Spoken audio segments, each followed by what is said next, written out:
ஏமா இது என்ன நல்ல கதையா இருக்கே. இந்த வீட்டு பத்திரத்தை வச்சு நான் யாருக்கு வேணாலும் பணம் கொடுப்பேன். அதை கேட்க உனக்கு என்ன உரிமை இருக்கு? இன்னும் பாண்டி உன் கழுத்துல தாலியே கட்டல, அதுக்குள்ள வந்து இந்த வீட்டுல உரிமை கொண்டாடிக்கிட்டு வந்துகிட்டு இருக்க. இங்க பாரு, முதல்ல இங்க நிக்காத, நீ கிளம்பு அப்படின்னு சொல்லிட்டு இங்க நடேசன் ரொம்ப கோவத்தோட அங்க வானதியை பார்த்து பேச, பாண்டிய நான் என்னைக்கு கல்யாணம் பண்ணிக்கலனாலும் நாளைக்கு ஒரு நாள் கல்யாணத்தை பண்ணிக்கிட்டு இந்த வீட்டுக்கு தானே வரப்போறேன். அப்போ இந்த வீட்டுல எனக்கும் தானே உரிமை இருக்கு. இந்த வீட்டுல 4 பேருக்கும் உரிமை இருக்கும்போது எப்படி நீங்க நிலாவுக்கு மட்டும் இந்த வீட்டு பத்திரத்தை வச்சு பணத்தை கொடுப்பீங்க? அதெல்லாம் கொடுக்க முடியாது. ஏய் வானதி, என்ன நீயும் பேசிக்கிட்டு இருக்கன்னு கொஞ்சம் பொறுமையா இருந்தா? வார்த்தையை ரொம்ப விட்டுக்கிட்டு இருக்க. முதல்ல நீங்க இருந்து கிளம்பு அப்படின்னு சொல்லிட்டு அங்க புடிச்சு வானதியை தள்ளிவிட, பாண்டி எப்போ பாரு இவங்க முன்னாடி நீ என்னை அவமானப்படுத்துறதுல தான் முதல்ல இருக்கல. ச்சே, உன்னை போய் பார்க்கணும்னு சொல்லிட்டு இந்த வீட்டுக்கு வந்தேன் பாரு. எக்கேடு கெட்டுனா போங்க. இப்ப போறேன். ஆனா இவ போயிட்டாலே நாம இந்த வீட்டு பத்திரத்தை வச்சு அந்த பொண்ணுக்கு பணத்தை கொடுப்பன்னு மட்டும் கனவுல கூட நினைக்காதீங்க. நான் வரேன் பாண்டி அப்படின்னு சொல்லிட்டு அங்க இருந்த வானதி கிளம்ப, கொஞ்ச நேரத்துல இங்க மனசு வருத்தப்பட்டுக்கிட்டு இருந்த நிலா கிட்ட இங்க நடேசன் இருந்துக்கிட்டு, இங்க பாருமா, அது ஏதோ புத்தி கெட்டு போய் பேசிட்டு போகுது, அதுக்காகலாம் நீ வருத்தப்பட்டுக்கிட்டு இருக்காத. இந்த வீட்டை மீட்டு கொடுத்ததே நீதானு இன்னும் அவளுக்கு தெரியல போல இருக்கு. ஏண்டா பாண்டி, இதை எங்க இருந்து தாண்டா பிடிச்ச? எங்க இருந்தோ குடும்பத்தை கலைக்கிறவளா இருக்கா அப்படின்னு சொல்லிட்டு இங்க நடேசன் சொல்ல, இங்க பாண்டியோ வானதியை நினைச்சு ரொம்ப வருத்தமாவே இருக்காரு. மறுநாள் இங்க நடேசன் வீட்டு பத்திரத்தை எடுத்துட்டு வந்து, ஏண்டா பாண்டி, இந்த பத்திரத்தை இன்னைக்கு பேங்க்ல எடுத்துட்டு போய் வச்சு நிலாவுக்கு பணத்தை கொடுத்துருவோம் வா அப்படின்னு சொல்லிட்டு நடேசன் பாண்டியை அழைச்சிக்கிட்டு போய் பேங்க்ல அந்த பத்திரத்தையும் வச்சு அங்க பணத்தையும் வாங்கிட்டு நேரா வீட்டுக்கு வராரு. மறுநாள் இங்க வானதி நேரா பாண்டியை பாக்குறதுக்காக கடைக்கு போக, அங்க பாண்டி கடைக்கு வரல, இன்னைக்கு லீவு சொல்லியிருக்காரு அப்படிங்கிற விஷயம் தெரிஞ்சுக்கிட்டு வானதி மறுபடியும் நேரா வீட்டுக்கு போறாங்க. அதே சமயம் இங்க நடேசன், பாண்டி, சேரன்னு 3 பேருமே, டே சோழா, நிலா எங்க? நிலாவா பின்னாடி துணி காய போட்டுக்கிட்டு இருக்கா, சீக்கிரமா கூட்டிட்டு வா அப்படின்னு சொல்லிட்டு நடேசன் சொல்ல, சோழன் வேக வேகமா போய் அங்க பின்னாடி துணி காய வச்சுக்கிட்டு இருந்த நிலாவை இங்க கையை பிடிச்சி உள்ள கூட்டிட்டு வராங்க. என்ன அங்கிள், எதுக்காக கூப்பிட்டு இருந்தீங்க அப்படின்னு சொல்லிட்டு இங்க நிலா கேட்க, இந்தாம்மா நீ கேட்ட 5 லட்ச ரூபாய், இந்த பொட்டியில 1 லட்ச ரூபாய் கூடவே இருக்கு, உனக்கு தேவைப்பட்டதுன்னா அதை கூட நீ சேர்த்து எடுத்துக்க அப்படின்னு சொல்லிட்டு அங்க இருந்த நடேசன் சொல்ல, ஐயோ அங்கிள் வேண்டாம் அங்கிள், எனக்கு இந்த பணம் வேண்டாம். நான் இப்படியே ஏதாவது ஒரு இன்டர்வியூ அட்டன் பண்ணி எனக்கு கண்டிப்பாக வேலை கிடைக்கும். நான் வேலை செஞ்சுக்கிட்டே நான் காலத்தை ஓட்டிக்கிறேன். எதுக்காக நீங்கள் தேவையில்லாமல் இந்த வீட்டு பத்திரத்தை வச்சு நிறைய பேருக்கு சிரமம் வேற அப்படின்னு சொல்லிட்டு நிலா சொல்ல, உடனே அங்கே இருந்த பாண்டி இருந்துக்கிட்டு, ஐயோ என்னங்க சிரமம் அது இதுன்னு பெரிய வார்த்தையெல்லாம் சொல்லிக்கிட்டு இருக்கீங்க. நீங்களே யோசிச்சு பாருங்க, இந்த வீடு எங்களோட இதுன்னு இல்லாததுன்னு நினைக்கும் போது நாங்கள் எவ்வளோ வருத்தப்பட்டோம். ஆனால் நீங்கள் தான் புத்திசாலித்தனமா இந்த வீட்டு பத்திரத்தை கண்டுபிடிச்சு எப்படியோ இந்த வீட்டை எங்களுக்கு மீட்டு கொடுத்தீங்க. சொல்லப்போனா இந்த வீட்டு மேலே உங்களுக்கு தான் உரிமை ஜாஸ்தி. அதனால தயங்காம வானதி பேசினதை நினச்சிக்காம இந்த பணத்தை வாங்கிக்கங்க அப்படின்னு சொல்லிட்டு பாண்டி அந்த பணத்தை அங்கே இருந்த நிலா கிட்ட நீட்ட, சரியான நேரத்தில் வானதி வீட்டு வாசலுக்கு வந்து, பாண்டி அப்படின்னு சொல்லிட்டு குரல் கொடுக்க, நிலா, சோழன், சேரன், நடேசன், பாண்டின்னு எல்லாருமே வீட்டுக்கு வெளியே வராங்க. வந்த வானதியை பார்த்ததும் இங்க பாண்டி இருந்துக்கிட்டு, என்ன வானதி, நான் தான் உன்னை கடைக்கு வந்து பாப்பேன்ல, இப்போ எதுக்காக மறுபடியும் வீட்டுக்கு வந்திருக்க அப்படின்னு சொல்லிட்டு இங்க பாண்டி கேட்க, என்ன பாண்டி வீட்டுக்கு வந்தா என்னமோ ஏன் வந்த எதுக்கு வந்தங்கிற மாதிரி கேட்டுக்கிட்டு இருக்க? ஆமா, இங்க என்ன நடக்குது? நான் நேற்று அவ்வளவு தூரம் கத்திட்டு போனேன், பணத்தை கொடுக்காதன்னு சொல்லிட்டு போனேன். அதை மீறியும் நீ இவளுக்கு பணத்தை வீட்டை அடமான வச்சு இவளுக்கு நீ கொடுக்க பார்த்துருக்க. என்ன பாண்டி இதெல்லாம் அப்படின்னு சொல்லிட்டு வானதி சொல்ல, உடனே சேர்ந்து இருந்துக்கிட்டு, ஏய் நீ எதுக்காக வந்து இதெல்லாம் கேள்வி கேட்டுக்கிட்டு இருக்க? ஆமா, உனக்கு இந்த வீட்டில் என்ன உரிமை இருக்குன்னு இங்க வந்து பேசிக்கிட்டு இருக்க அப்படின்னு சொல்லிட்டு சோழன் கேட்க, எங்க பாரு சோழன், நான் உங்ககிட்ட பேச வரல, நான் பாண்டி கிட்ட தான் பேசிக்கிட்டு இருக்கேன். நீங்க என்ன சொன்னீங்க? இந்த வீட்டில் என்ன உரிமை இருக்கா? இந்த வீட்டில் பாண்டிக்கு பொண்டாட்டி ஆக போற உரிமை எனக்கு இருக்கு. அதனால பாண்டி தான் லூசுத்தனமா இந்த வீட்டை அடமான வச்சு பணத்தை கொடுக்குறானா? அந்த கடன்ல எல்லாம் யார் அடிக்கிறது? பாண்டியா? கஷ்டப்பட்டு அவன் மெக்கானிக் வேலை பார்த்து இந்த அம்மாவுக்கு வாங்குற கடனை நான் பாண்டி அடிக்கணுமா அப்படின்னு சொல்லிட்டு இங்க வானதி பேச, உடனே அங்க நடேசன் இருந்துக்கிட்டு, ஏய் இது என்னடா பைத்தியக்காரி மாதிரி வந்து இங்க கத்திக்கிட்டு இருக்கு? இங்க பாருமா, இந்த வீட்டுல யார் கடன் வாங்கினாலும் அந்த கடனை அண்ணன் தம்பிங்க 4 பேரும் ஒன்னாதான் கடனை அடைக்கணும். நீ என்னடானா பாண்டிய ஒரே அடியா இந்த குடும்பத்தை விட்டு பிரிச்சு கூட்டிட்டு போயிடுவ போல இருக்கு அப்படின்னு சொல்லிட்டு இங்க நடேசன் பேச, அங்கிள் முடிஞ்சா அதை கூட செய்வேன், நான் தெரியாம தான் கேட்குறேன். நிலாவுக்கு இந்த வீட்டுல என்ன உரிமை இருக்கு? இதுவே சோழன் உண்மையாலுமே ஒரு பொண்ணை கல்யாணம் பண்ணிக்கிட்டு வந்து அவங்க 2 பேரும் புருஷன் பொண்டாட்டியா இந்த வீட்டுல வாழ்ந்துகிட்டு இருந்தா, அப்படி அந்த பொண்ணுக்கு இந்த வீட்டுல உரிமை இருந்தா நீங்க கொடுக்குற பணம் நான் எதுவுமே சொல்ல மாட்டேன். ஆனா எந்த உரிமையும் இல்லாம மகாராணி மாதிரி இந்த அம்மா ஒரு ரூம் எடுத்துக்கிட்டு நீங்க எல்லாரும் வெளியே படுத்துக்கிட்டு அந்த அம்மா மகாராணி மாதிரி இருப்பாங்க. ஓசில இருக்க இவளுக்கெல்லாம் நீங்க பணத்தை கொடுத்து உதவி பண்ணுவீங்களா? இதெல்லாம் சரிப்பட்டு வராது. பாண்டிக்கு தான் நிலைமை என்னன்னு புரியல. நானாவது அவனுக்கு சொல்லி புரிய வச்சுக்கிறேன். பாண்டி, முதல்ல இந்த பணத்தை எடுத்துட்டு போய் எங்க கடன் வாங்கினியோ அங்கவே திரும்ப கொடுத்துட்டு முதல்ல வீட்டு பத்திரத்தை மீட்டுக்கிட்டு வா அப்படின்னு சொல்லிட்டு இங்க வானதி ரொம்ப கோபத்தோட பேசிக்கிட்டு இருக்க. பாண்டிக்கோ கோபம் வந்து வானதி பேசின பேச்சுக்கு ஓங்கி ஒரு அறை கொடுக்கறாரு. என்ன பாண்டி, நான் உன் நல்லதுக்காக பேசுனா நீ என்னமோ என்னைய கை நீட்டி அடிக்கிற? இதெல்லாம் நீ பண்றது சரியா அப்படின்னு சொல்லிட்டு வானதி பேச, ஏய் நீ பேசுறது தப்பு. நீலா எங்க எல்லாருக்கும் அண்ணி. அப்படி இருக்கும்போது அவங்கள நீ தரக்குறைவா பேசுனா எனக்கு கோபம் வரதான் செய்யும். முதல்ல உன் முகத்துல முழிக்கவே எனக்கு பிடிக்கல. இங்க இருந்து போ அப்படின்னு சொல்லிட்டு பாண்டி பேச, அப்படியெல்லாம் போயிட முடியாது பாண்டி. உனக்கு தான் யோசிக்க தெரியலனா என்னாலையும் யோசிக்காம இருக்க முடியாது. நான் சொல்றேன்ல, இந்த பணத்தை எடுத்துக்கிட்டு போய் வீட்டை மீட்டு கொண்டு வா அப்படின்னு சொல்லிட்டு இங்க மறுபடியும் வானதி பேச, இதை எல்லாத்தையும் பார்த்துக்கிட்டு இருந்த நிலாவோ, வேண்டாம் பாண்டி, தேவையில்லாம வானதியை அடிக்காதீங்க.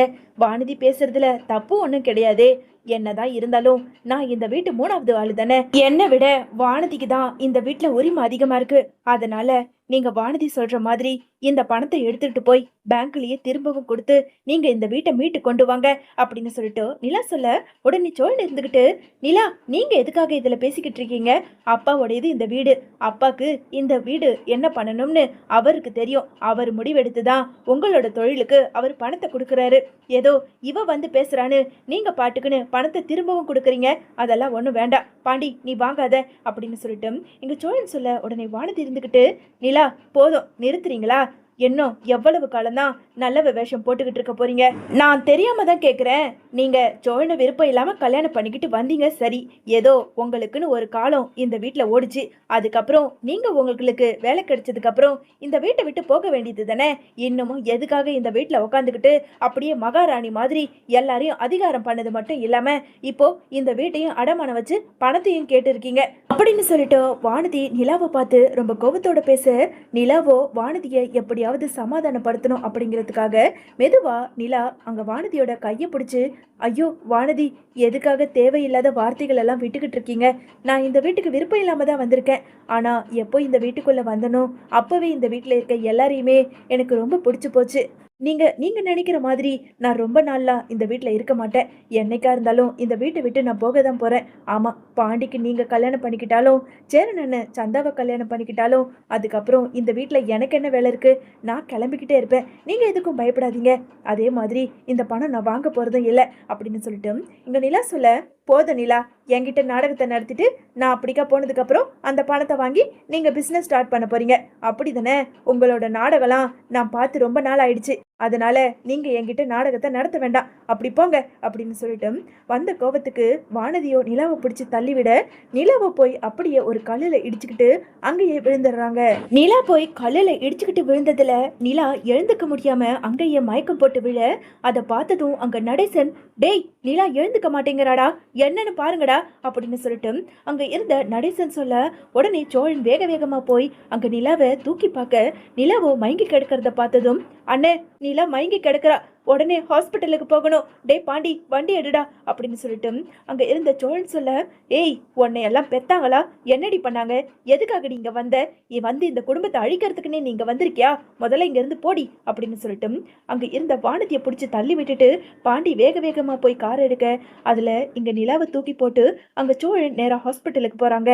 ஹாஸ்பிட்டலுக்கு போன கொஞ்ச நேரத்துல பின்னாடியே சேரன் நடேசன்னு 2 பேருமே வண்டி எடுத்துக்கிட்டு நேரா ஹாஸ்பிட்டலுக்கு போக, இங்க சோழன் வேக வேகமா நிலாவை கூட்டிட்டு வந்து ஹாஸ்பிட்டல்ல அட்மிட் பண்ண, அங்க டாக்டருமே அங்க நிலாவை செக் பண்ணிட்டு வெளியே வந்த டாக்டரை பார்த்ததும் இங்க பதறி அடிச்சுக்கிட்டு சோழனும், டாக்டர் இப்போ நிலாக்கு எப்படி இருக்கு அப்படின்னு சொல்லிட்டு இங்க சோழன் பதட்டத்தோட கேட்க, நீங்க பயப்படாதீங்க நிலா, இட்ஸ் ஆல் ரைட். அவங்களுக்கு எந்த ஆபத்தும் கிடையாது. அவங்க யாரோ தள்ளி விட்டு கீழே விழுந்ததுல லைட்டா தலையில அடிபட்டிருக்கு. அவங்களுக்கு பெருசா எதுவும் ஆபத்து கிடையாது. இன்னும் கொஞ்ச நேரத்துல கண் முழிச்சிடுவாங்க, நீங்க தாராளமா பார்க்கலாம் அப்படின்னு சொல்லிட்டு டாக்டர் சொல்லிட்டு போக, அப்பதான் இங்க நடேசன் சேரன்னு எல்லாருக்குமே ரொம்ப சந்தோஷமாகுது. உடனே நடேசன் அங்க இருந்த நிலாவோட நிலைமைய பார்த்து பாண்டிய பிடிச்சுக்கிட்டு, ஏண்டா அவளை எங்க இருந்து தான் பிடிச்சடா? நம்ம வீட்டுக்கு ஒரு மருமகன் வந்தா அது நிலா மாதிரி இருக்கணும். இப்படி ஒரு ராட்சசிய நீ கல்யாணம் பண்ணிக்கிட்டு வர்றதும் ஒண்ணுதான், கல்யாணம் பண்ணாம இருக்கிறதும் ஒண்ணுதான். நான் உன்கிட்ட சொல்லிட்டேன், இனி அவர் நம்ம வீட்டுக்கு வரவே கூடாது. அப்படி நீ அவளை கல்யாணம் பண்ணனா தயவு செஞ்சு நீ இந்த வீட்டை விட்டு போயிடு சொல்லிட்டேன் அப்படின்னு சொல்லிட்டு நடேசன் சொல்ல, அதே நேரம் இங்க வானதி நேரா ஹாஸ்பிட்டலுக்கு வராங்க. வந்த வானதியை பார்த்ததும் இங்க பாண்டி இருந்துகிட்டு, ஏய் நீ எதுக்குடி மறுபடியும் மறுபடியும் எங்களையே தேடி வந்துகிட்டு இருக்க? ஐயோ கடவுளே, எங்க வீட்டுல சொல்ற மாதிரி நீ ஒரு ராட்சசி தான். உன்னை போய் நான் காதலிக்கணும்னு நினைக்கிறேன் பாரு. ச்சே, நான் தான் என்னதான் என் புத்தியை தான் செருப்பால அடிச்சுக்கணும். முதல்ல இங்க இருந்து போ அப்படின்னு சொல்லிட்டு ரொம்ப கோவத்தோட அங்க பாண்டி வானதியை பார்த்து பேச, என்ன பாண்டி இப்போ நான் என்ன பண்ணிட்டேன்? அவங்க என்கிட்ட வந்து பேசும்போது நான் லைட்டை பிடிச்சி தள்ளிவிட்டேன். அதுக்காக அவங்க போய் கீழே விழுந்து இடிச்சுக்கிட்டாங்கன்னா அதுக்கு நான் என்ன பண்றது? அவங்கள பாக்குறதுக்காக தான் நான் வந்திருக்கேன். நான் நிலாவை பார்க்கணும் அப்படின்னு சொல்லிட்டு வானதி சொல்ல, உடனே சோழன் இருந்துகிட்டு, வாமா வா, நிலா இருக்காளா இல்ல செத்து போயிட்டாளான்னு பாக்குறதுக்காக இங்க வந்திருக்கியா? ஆஃப்டர் ஆல் ஒரு சொத்துக்காக என் பொண்டாட்டி நிலாவை பிடிச்சி கீழே தள்ளிவிட்டு, ச்சே நீ எல்லாம் ஒரு பொம்பளையா? ச்சே, எனக்கு பார்க்கும்போதே அப்படியே கோவமா வருது. இங்க பாரு பாண்டி, உனக்காக தான் இப்போ வரைக்கும் நான் பொறுமையா இருக்கேன். இதுவே வேற யாராவது இருந்தா கண்ணம் பழுத்து இருக்கும். இங்க பாரு, நிலாவெல்லாம் பார்க்க முடியாது. முதல்ல இவளை இங்க இருந்து போக சொல்லு அப்படின்னு சொல்லிட்டு சோழன் ரொம்ப கோபத்தோட பேச, உடனே சேரன் இருந்துகிட்டு, டே சோழ, என்னடா? இங்க பாருமா, நீ பண்ணது தப்பு. அந்த வீட்டில் நிலா எப்போ வந்தாலோ அப்போதான் அந்த வீடு வீடா இருந்தது. நிலாவினால தான் அந்த வீடு மறுபடியும் எங்களுக்கு கிடைச்சிது. நிலா இப்போ ஒரு கஷ்டத்துல இருக்கும்போது நாங்க நிலாவுக்கு உதவி செய்யணும்னு நினைக்கிறதுல தப்பு ஒன்றும் கிடையாது. அதை நீ கேட்க வேண்டாமா? நீ எப்போ கல்யாணம் ஆகி பாண்டியோட வீட்டுக்கு வரியோ அந்த வீடு அப்போ நீ கேட்டுக்கலாம். இங்க பாரு, அது வரைக்கும் அந்த வீட்டுக்கும் உனக்கும் எந்த உரிமையும் கிடையாது. அவ்வளவுதான் நான் சொல்லுவேன். ஆனா நிலா இந்த நிலைமைக்கு ஆளானதுக்கு காரணமே நீ தான். தயவு செஞ்சு நீ இங்க இருந்து போயிடு, இல்லைன்னா சோழனுக்கும் அப்பாவுக்கும் ரொம்ப கோபம் வருது. வீணா இங்க பிரச்சனை வேண்டாமா அப்படின்னு சொல்லிட்டு இங்க சேரன் சொல்ல, இங்க வானதியோ, பாண்டி அவ்வளவுதானா? நான் ஏதோ தெரியாம அப்படின்னு சொல்லிட்டு வானதி பேச, இங்க பாரு வானதி, நானும் நீ பொண்ணாச்சேன்னு சொல்லி பொறுமையா இருக்கேன். சோழன் நினைக்கிற மாதிரி தான் நானும் நினைச்சுக்கிட்டு இருக்கேன். ஹாஸ்பிட்டலுன்னு இப்ப வரைக்கும் நான் அமைதியா இருக்கேன். இப்போ மட்டும் இது வீடா இருந்ததுன்னா உண்மையா உன்னை உயிரோட கொண்டு போட்டுடுவேன். இங்க இருந்து மரியாதையா போயிட்டு சொல்லிட்டேன் அப்படின்னு சொல்லிட்டு பாண்டியுமே ரொம்ப கோபத்தோட பேச, பாண்டி இவ்வளவும் நான் பண்ணது உனக்காக தான். அந்த வீட்டை அடமானம் வைக்க வேண்டாம், நீ கடன்காரனா ஆகக்கூடாதுன்னு சொல்லிட்டு தான் இவ்வளவும் பண்ணேன். ஆனா நீ ஏதோ நிலா தெரியாம விழுந்துட்டாங்க, பழிய என் மேல தூக்கி போட்டுட்டீங்கல்ல. நான் வரேன். இனி நீயாச்சும் உங்க கடனாச்சும் உங்க வீடாச்சும் என்னை திரும்பி கூட பார்க்காத அப்படின்னு சொல்லிட்டு வானதி ரொம்ப கோபத்தோட அங்க இருந்து கிளம்புறாங்க.